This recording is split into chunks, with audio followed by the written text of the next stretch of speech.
भगवान श्री राम के जन्म दिवस को लेकर के अगर आप रामायण में देखें तो वाल्मीकि जी के द्वारा लिखा गया कि भगवान श्री राम का जन्म कार्तिक मास के शुक्ल पक्ष की नवमी तिथि और कर्क लग्न में हुआ।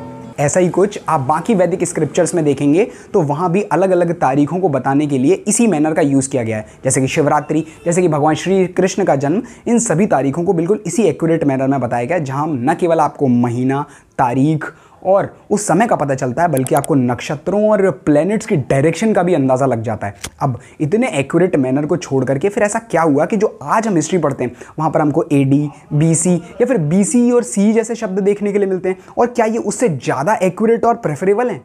नमस्ते दोस्तों, आज का टॉपिक इसलिए भी बहुत ज़्यादा इंपॉर्टेंट है क्योंकि जब भी हम इतिहास को पढ़ते हैं तो वहाँ पर हमें ये AD, BC या C जैसे शब्द कई बार देखने के लिए मिलते हैं, पर हम कई बार कंफ्यूज होते हैं कि ये क्यों हैं, इनके पीछे का कारण क्या है और इन्हें क्यों बनाया गया होगा। देखिए, आज जिन कैलेंडर्स को हम फॉलो करते हैं वो कैलेंडर ईसाई धर्म पर बेस्ड होकर के बनाए गए हैं, इसीलिए इस तरीके के शब्द देखने के लिए मिलते हैं। अब देखो, अगर किसी इतिहास को समझाना है तो वहाँ पर तारीखों की बहुत ज़रूरत है। ऐसा तो नहीं कहा जा सकता है कि बहुत दिनों पहले ऐसा हुआ था। लोग पूछने लग जाएंगे, भैया कितने दिनों पहले हुआ था?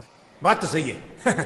दौड़ा। इसीलिए इन शब्दों को डेवलप करने की एक ज़रूरत दिखने लग गई, और ऐसे में ही ईसाई धर्म को फॉलो करने वाले एक पॉप डायनिशियस नाम के व्यक्ति ने इन शब्दों को क्रिएट किया, जहां पर ये सिस्टम बिल्कुल एक नंबर लाइन जैसा दिखाई देने लग गया। मतलब 0 से अगर आप पॉजिटिव की तरफ जाएंगे, मतलब राइट हैंड की तरफ जाएंगे, तो आपको प्लस एक्सेस दिखाई देगी, और अगर लेफ्ट हैंड साइड जाएंगे तो नेगेटिव एक्सेस दिखाई देगी।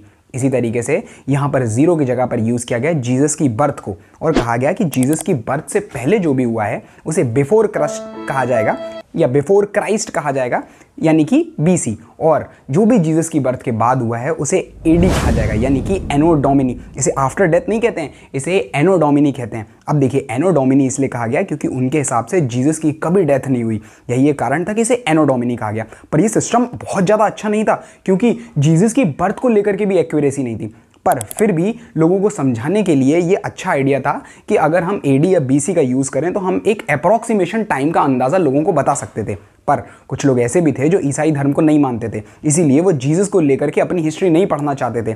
इसी वजह से उन्होंने एनो डोमिनी और बिफोर क्राइस्ट की जगह पर यहाँ पर बिफोर कॉमन एरा और कॉमन एरा का यूज़ करना शुरू कर दिया। इसीलिए आपको AD और BC की जगह पर कई बार BC और C जैसे शब्द भी देखने के लिए मिल जाते हैं। पर अब आप मुझसे प्रश्न पूछ सकते हैं कि ऐसा क्यों है कि अगर भारत में इतने एक्यूरेट तरीके हैं तो हम इन अप्रॉक्सीमेट मेथड को यूज़ कर रहे हैं। अगर हम उन एक्यूरेट तरीकों को यूज़ करें तो इतिहास को शायद ज़्यादा अच्छे से एक्सप्लेन किया जा सके या फिर तारीखों को बहुत ढंग से लोगों तक पहुंचाया जा सके। तो देखो, इसके पीछे का सबसे बड़ा कारण तो यह है कि लैक ऑफ नॉलेज। हमारे भारत में लोगों को नॉलेज ही नहीं है अपनी सभ्यता और संस्कृति को लेकर के, और दूसरा उसका सम्मान नहीं है। अब क्योंकि सम्मान नहीं है तो लोग इंडिया में इंग्लिश लैंग्वेज को भी ज़्यादा प्रेफर करते हुए दिखाई पड़ते हैं हिंदी की जगह पर। तो आपको लगता है यहाँ पर ये फागुन और चैत्र मास समझाते फिरेंगे।